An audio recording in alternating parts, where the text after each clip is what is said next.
నమస్తే అండి, నేను రజాక్. తిరుమల తిరుపతి దేవస్థానానికి సంబంధించి నెయ్యి కల్తీ జరిగిందా లేదా, point to point, start to end క్లియర్గా మాట్లాడుకుందాం. నెంబర్ 1. నెంబర్ 2 ఏంటంటే, ఆ టైంలో టీడీపీ కానీ జనసేన పార్టీ కానీ అధికారంలో ఉన్నాయా, లేదంటే వైసీపీ పార్టీ అధికారంలో ఉంది? ఇక్కడ టీడీపీ కానీ జనసేన పార్టీలు అధికారంలో ఉండి వీళ్ళు చేయించారంటే నేను ఓకే, వాళ్ళు చేయించారు అనేవాళ్ళం. బట్ అధికారంలో ఉంది వైసీపీ పార్టీ కాబట్టి చేతులన్నీ కూడా వాళ్ళ వైపు వెళ్తూ ఉంటాయి. అసలు దీనికి సంబంధించి తిరుమల లడ్డు నెయ్యి కుంభకోణం అసలు ఎలా జరిగింది, దీనికి సంబంధించి విచారణ ఎలా జరిగింది, దీంట్లో నుంచి వచ్చినటువంటి దిగ్భ్రాంతిని కలిగించేటటువంటి నిజాలు ఏంటో ఇప్పుడు మనం మాట్లాడబోతా ఉన్నాం. తిరుమల లడ్డు ప్రసాదంలో వాడే నెయ్యిని ఎలా కల్తీ చేశారో, ఈ కుట్రలో ఎవరెవరు పాల్గొన్నారు, ఈ విచారణలో దొరికినటువంటి ఆధారాలన్నింటినీ కూడా స్పష్టంగా మీ ముందు ప్రజెంట్ చేసే ప్రయత్నం అయితే చేస్తాను. కుదిరితే ఆ బ్యాక్గ్రౌండ్లో వేస్తాను. సో దీనికి సంబంధించి ప్రధాన నిందితులు మరియు సంస్థల విషయానికి వస్తాను. నేను ప్రధాన నిందితులు ఎవరో, సంస్థలు ఎవరు, దీంట్లో మెయిన్గా వచ్చేసి ఏంటంటే A1 వచ్చేసి ఏఆర్ డైరీ. వీళ్ళు నికార్స్గా పాలు తయారు చేసి ఆవుల్ని పెంచి పాలు తయారు చేసి ఉంటే వీళ్ళ మీద కేసు పెట్టాల్సిన పని లేదు. ఏఆర్ డైరీ గుర్తుపెట్టుకోండి. నెక్స్ట్ A6 వచ్చేసి శ్రీ వైష్ణవి డైరీ. A6 వచ్చేసి వైష్ణవి డైరీ. నెక్స్ట్ A7 వచ్చేసి MS బోలే బాబా ఆర్గానిక్ డైరీ. ఇప్పటికి 3 డైరీలు అయినాయి. నెక్స్ట్ A1 వచ్చేసి ఏఆర్ డైరీ. A19 వచ్చేసి మాల్గంగా మిల్క్. అలాగే A19 వచ్చేసి మాల్గంగా మిల్క్. సో మొత్తానికి వచ్చేసి AR dairy, Sri Vaishnavi dairy, Bolebaba organic dairy, Malganga milk. So ఇవన్నీ కూడా A19లు A1లుగా ఉన్నటువంటి పరిస్థితి. నిందితుల సంఖ్య మొత్తం చూసుకుంటే కనుక 21 మంది అనమాట. దీంట్లో వచ్చేసి కొత్త నిందితులను కూడా చేర్చడం జరిగింది. దీంట్లో వచ్చేసి అజయ్ కుమార్ కావచ్చు, అలాగే A16 ఈయన వచ్చేసి, అలాగే డాక్టర్ ఇయాగాజ్ రావు అంటే ఈయన వచ్చేసి A36 అనమాట. సో వీళ్ళ వారికి నిందితులు. అదేవిధంగా ఏవైతే కంపెనీలు ఉన్నాయో అవన్నీ కూడా వీళ్ళందరూ కూడా నికార్స్గా ఆవుల్ని పెంచి పాలు సేకరించి నెయ్యి చిలికి బయటికి తీసుకొచ్చారంటే కాదు.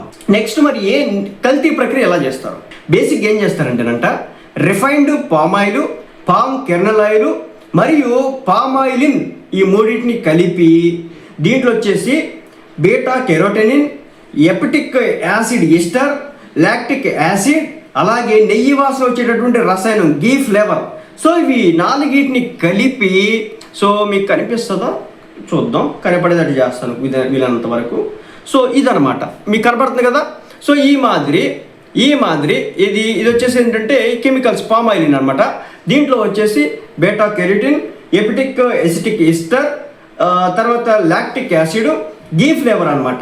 సో ఈ 4ని ఈ పాత్రలో వేసి కలపడం అయితే జరిగింది. దీంట్లో నుంచి కల్తీ నెయ్యి భారీ స్థాయిలో ఉత్పత్తి అయింది అనమాట. దీంట్లో బోలేబాబా డైరీ నుంచి సుమారు 57.56 లక్షల కిలోల నెయ్యి అయితే ఉత్పత్తి చేయడం అయితే జరుగుతుందట. ఎవరు? బోలేబాబా డైరీ నుంచి. అలాగే పామాయిల్ని వాడి దాదాపు 68.17 లక్షల కిలోల కల్తీ నెయ్యిని తయారు చేయడం అయితే జరిగింది అనమాట. సో దీని వాల్యూ వచ్చేసి 251.53 కోట్లు అని చెప్పేసి మనకి చెప్పడం అయితే జరుగుతూ ఉంది. అలాగే నిందితుల విషయానికి వస్తే కనుక అజయ్ కుమార్ అనేటటువంటి వ్యక్తి A16గా ఉన్నాడు. ఇతను వచ్చేసి కెమికల్ యొక్క సరఫరాదారు అనమాట. ఇతను వచ్చేసి సుగంధ ఆయిల్ అండ్ కెమికల్స్ అనే ఈ కంపెనీకి సంబంధించిన వ్యక్తి. నెక్స్ట్ A24 వచ్చేసి K చిన్నప్పన్న. ఇతను వచ్చేసి మాజీ చైర్మన్ PA అట. సో లంచాల వసూలు మరియు జోక్యం ఇతని వెనకే ఉందని చెప్పేసి నడుస్తూ ఉంది. నెక్స్ట్ జగదీశ్వర రెడ్డి అనుకుంటా, జగదీశ్వర్ రెడ్డి. ఇతను వచ్చేసి A28 అట. మాజీ జనరల్ మేనేజర్ GM అట. అలాగే ప్రొక్యూర్మెంట్ నిర్లక్ష్యం మరియు కుట్ర, అంటే ఇతరే అనమాట. ఇవన్నీ కూడా సమకూర్చాల్సింది. సో ఇతను కూడా అవినీతి చేశాడు. నెక్స్ట్ డాక్టర్ హరినాథ్ రెడ్డి అంటే A31 ఉన్నారు. ఇతను వచ్చేసి డైరెక్టరు, అలాగే గోశాల. ఇతడు వచ్చేసి తప్పుడు తనిఖీలు, నివేదికలు ఇవన్నీ కూడా ఇచ్చేవాడట.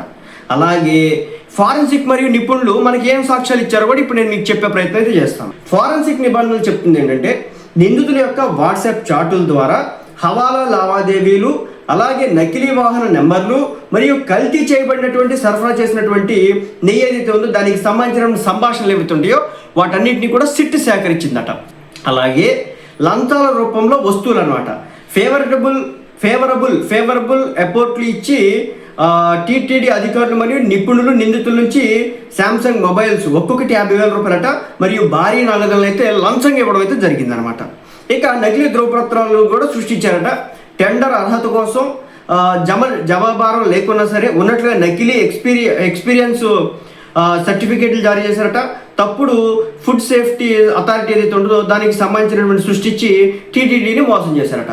సో ఈ విధంగా తిరుమల తిరుపతి లడ్డూకి సంబంధించి ఈ విధంగా ఒక రకమైన మోసం జరిగిందని చెప్పేసి క్లియర్గా ఎస్టాబ్లిష్ చేయడం అయితే జరిగింది. సో ఇదనమాట. ఇక్కడ మీకు క్లియర్ కనిపిస్తుంది కదా, ఈ విధంగా దీంట్లో వచ్చేసి ఫేక్ నెయ్యి ఎలా తయారు చేసినారు అనేది, ఇక్కడ వచ్చేసి ఫేక్ నెయ్యి ఎలా తయారు చేసినారు అలాగే ఇటుపక్క వచ్చేసి ఏంటంటే దీంట్లో అసలు ఎవరెవరు మెయిన్ కుట్రదారులు ఎవరు, ఏ బోలేబాబా డైరీ ఆ డైరీ, అలాగే ఇటుపక్క వచ్చేసి నెయ్యి ఎలా తయారు చేశారు, అలాగే ఫోరెన్సిక్ మరియు నిపుణుల యొక్క సాక్ష్యాధారాలు ఏ విధంగా జరిగినాయి అనేది ఇక్కడ, అలాగే దీంట్లో మెయిన్ నిందితులు ఎవరైతే ఉన్నారో సో ఆ నిందితులకి సంబంధించిన సమాచారం మొత్తం కూడా ఇక్కడ మనకి ఇవ్వడం అయితే జరిగింది. సో ఇదనమాట ఓవరాల్గా అయితే మొత్తానికి ఈ విధంగా ఈ నెయ్యినైతే కుట్ర చేసి కూనీ చేసి దాదాపు 251 కోట్లు తినేశారనేది ఈ రోజున మారుమోగుతున్నటువంటి వార్త. మరి దీనికి ఏం సమాధానం చెప్తారో చూడాలి.